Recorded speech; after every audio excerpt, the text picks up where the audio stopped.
Pensez-vous que chaque euro d'argent public dépensé profite autant aux femmes qu'aux hommes ?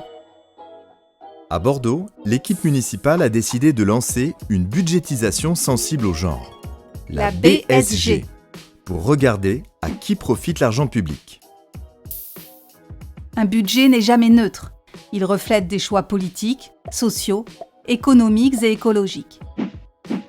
Le regarder sous le prisme du genre, c'est se demander si la collecte et la distribution des financements publics renforcent ou réduisent les inégalités entre les hommes et les femmes. Par exemple, 90% des utilisateurs de terrains multisports et des skateparks sont des hommes. À Bordeaux, cette démarche de BSG est l'un des objectifs prioritaires de la mandature. Prenons un exemple concret avec le budget de la culture et plus précisément 3 musées de la ville de Bordeaux. Nous avons identifié des dépenses sensibles au genre ayant un impact sur l'égalité femmes-hommes, positif ou négatif. Par exemple, au Musée des Beaux-Arts, entre 2017 et 2022, les œuvres réalisées par des femmes ont représenté seulement 16% des achats.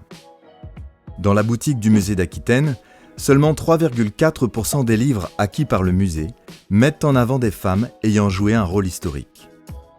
Au CAPC, le musée d'art contemporain, on observe une hausse du nombre d'artistes femmes dans la collection, avec 77% du budget d'acquisition dédié à l'achat d'œuvres réalisées par des femmes depuis 2020, et un coût moyen des œuvres réalisées par des femmes désormais supérieur à celui des œuvres réalisées par des hommes.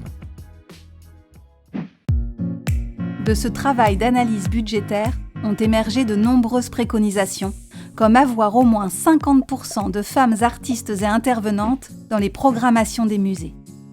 Toutes ces préconisations ont été réunies dans un plan d'action pour l'égalité femmes-hommes dans la culture.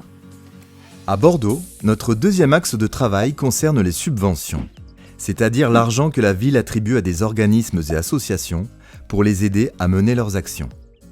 Pour que ces actions bénéficient à toutes et tous, nous accompagnons les partenaires associatifs de la ville dans une meilleure prise en compte de l'égalité femmes-hommes. C'est ce qu'on a appelé l'éga-responsabilité. Un peu comme l'éco-responsabilité, mais pour l'égalité entre les femmes et les hommes.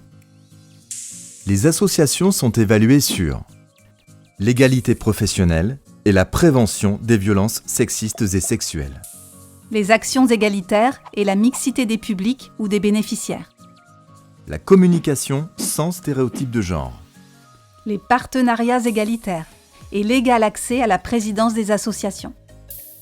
Les plus grosses structures ont fait l'objet d'un diagnostic et de préconisations personnalisées. Enfin, un travail approfondi a été mené sur les subventions sportives de la ville. Il a montré que les femmes bénéficiaient de 4,2 € de moins que le montant théorique qu'elles auraient dû recevoir au vu du nombre d'adhérentes dans les clubs sportifs.